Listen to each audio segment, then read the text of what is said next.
The antique shop appeared on Maple Street overnight, wedged between the hardware store and the cafe like it had always been there. Nobody in the small Vermont town could remember when it arrived, but by morning, everyone seemed to accept its presence with the casual indifference of familiarity. Sarah Chen noticed it first on her morning jog. She'd run this route for 3 years, and she was certain that yesterday, there had been an empty lot there. But when she mentioned it to her husband over breakfast, he looked at her strangely. "That old place, it's been there forever. You feeling okay?" Sarah frowned but let it go. Maybe she had been working too hard at the hospital. The overnight shifts were starting to blur together, but curiosity drew her back that evening. A hand-painted sign hung above the door. Whitmore's Repository. We buy memories. The bell chimed as she entered, a sound like distant wind chimes made of bone. The interior was larger than the exterior suggested, aisles stretching back into shadow. Shelves lined every wall, crammed with objects that seemed to pulse with significance. A child's shoe, a wedding ring, a pair of broken spectacles, a dented trumpet. An elderly man emerged from the back, his face deeply lined, his eyes an unsettling shade of amber. He wore a perfectly pressed suit from another era, perhaps the 1940s. "Good evening," he said, his voice like dry leaves. "I'm Mr. Whitmore. Welcome to my repository." "This is quite a collection," Sarah said, unsettled by the weight of the place. The air felt thick, like walking through cobwebs. "Every item has a story," Whitmore said, running his fingers along a shelf. "But more importantly, every item has been forgotten. That's what I collect, you see. The things people have lost, misplaced, or abandoned. The things the world has forgotten." Sarah picked up a small music box, its surface tarnished but intricate. The moment she touched it, images flooded her mind. A little girl dancing in a sunlit room, her mother watching from the doorway, both of them laughing. Then the images darkened. The mother's face grew gaunt. The house fell silent. The music box sat on a dresser, unopened for years, until finally it was donated, sold, forgotten. Sarah gasped and dropped it. What the hell was that? Whitmore smiled gently. Memory residue. Everything we touch absorbs a bit of us. Our joys, our sorrows, our very essence seeps into the objects we cherish. Most people never notice, but in my shop, the memories are stronger, concentrated. That's impossible, is it? He gestured around the room. "Look carefully, Dr. Chen." "Really look." She did, and this time, she saw them. Shadows that weren't quite shadows, moving between the aisles. Transparent figures browsing the shelves, reaching for objects with translucent hands. An old man in overalls touching a toolbox. A young woman in a 1960s dress crying over a photograph. A child searching frantically for something on the lower shelves. Sarah stumbled backward. "Those are ghosts, if you want to be crude about it," Whitmore said. "But I prefer to think of them as unfinished business. They're drawn here, you see, looking for what they lost, what they can't let go of." "This is insane. I'm leaving." But when Sarah turned to the door, it was gone. The wall was simply wall, lined with more shelves, more forgotten things. "You can't leave yet," Whitmore said, his voice taking on an edge. "You haven't seen what you came for." "I didn't come for anything, didn't you?" He moved with impossible speed, suddenly standing inches from her. His amber eyes seemed to glow. "You came because something brought you here, something you've forgotten, something that's been calling to you." Against her will, Sarah found herself walking deeper into the shop. The aisles twisted impossibly, defying the building's exterior dimensions. The shadows grew thicker. The ghostly figures became more solid, more aware of her presence. They turned to watch her pass, their eyes hollow with longing. At the back of the shop, in a locked glass case, Sarah saw it, a stethoscope. Old-fashioned, the rubber tubing cracked with age. But she recognized it instantly, even though she couldn't say how. "That belonged to Dr. Margaret Holloway," Whitmore said softly. "She practiced in this town from 1955 to 1975, a gifted physician, saved countless lives. But she made one mistake. One terrible mistake that haunted her until her dying day. Images flooded Sarah's mind again, but this time they were overwhelming. A young doctor, Dr. Holloway, exhausted after a 36-hour shift, misreading a chart, prescribing the wrong medication. A little boy, no more than 7, with dark eyes and a brave smile. The boy taking the medicine. The boy's condition worsening. The frantic rush to save him. The small body growing still. The funeral. The parents' devastated faces. Dr. Holloway at the cemetery, her stethoscope clutched in her hands, unable to forgive herself. Years of guilt. Years of double-checking, triple-checking, never making another mistake but never forgiving the first. The stethoscope locked away in a drawer. Her death, decades later, alone in a nursing home. The boy's name on her lips. Sarah was crying, though she didn't know why. "Why are you showing me this?" "Because you need to remember," Whitmore said.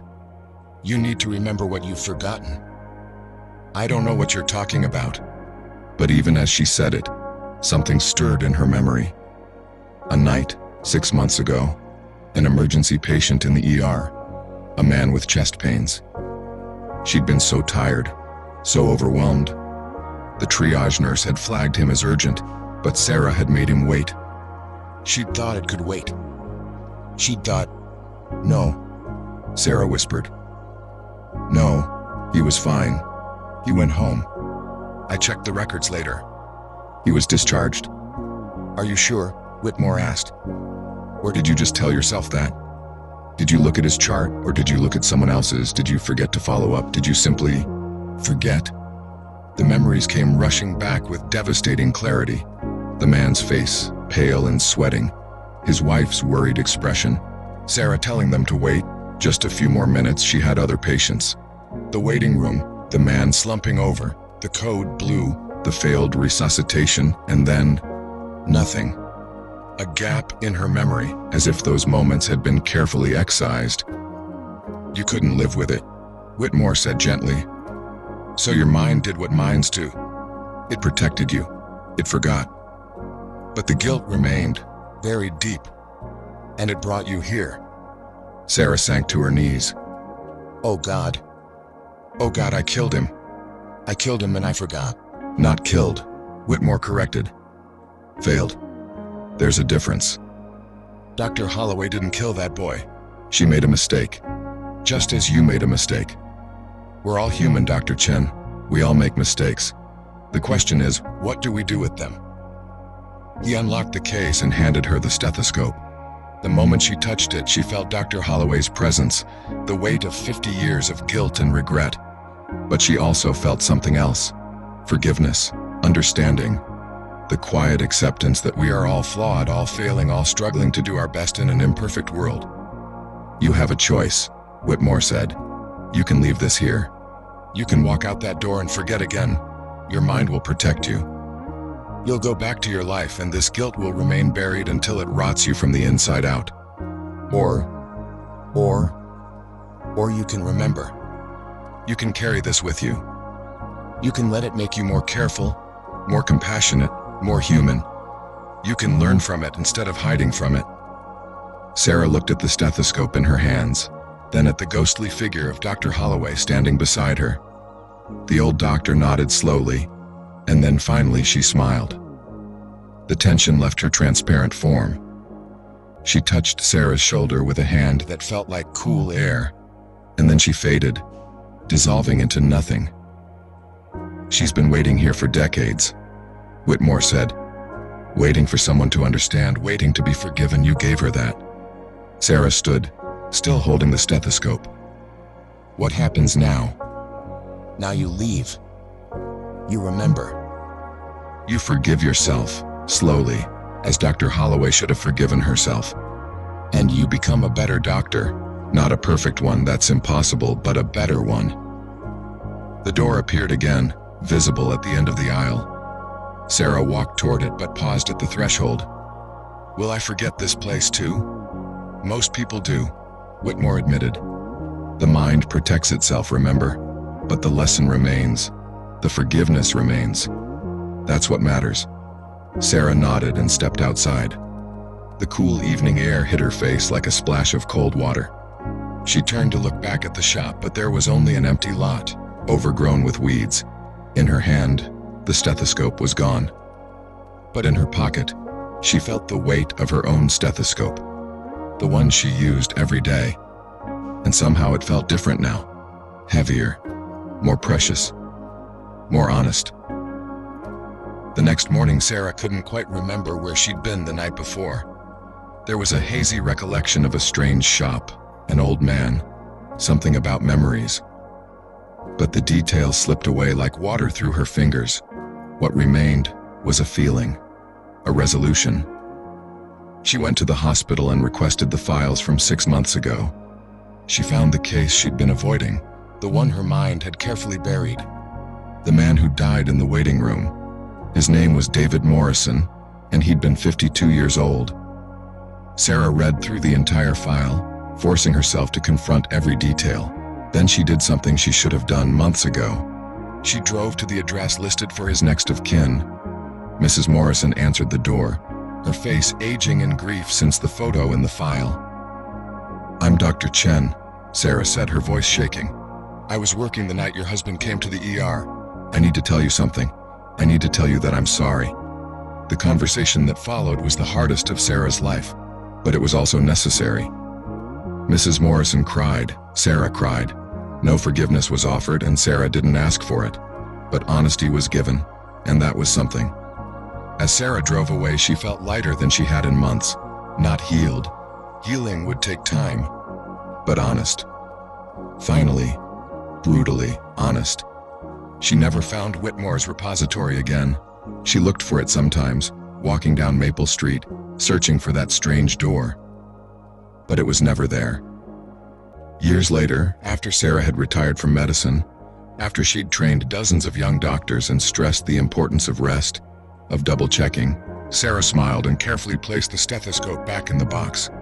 She labeled it clearly and donated it to the local historical society, with a note about Dr. Margaret Holloway's distinguished career in medicine.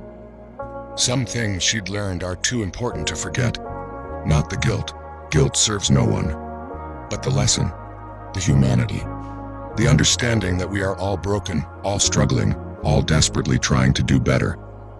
And somewhere, in a shop that existed in the spaces between memory and forgetting, Mr. Whitmore smiled and turned to his next customer, another lost soul searching for what they'd tried so hard to forget. The repository was always open. There was always someone who needed to remember.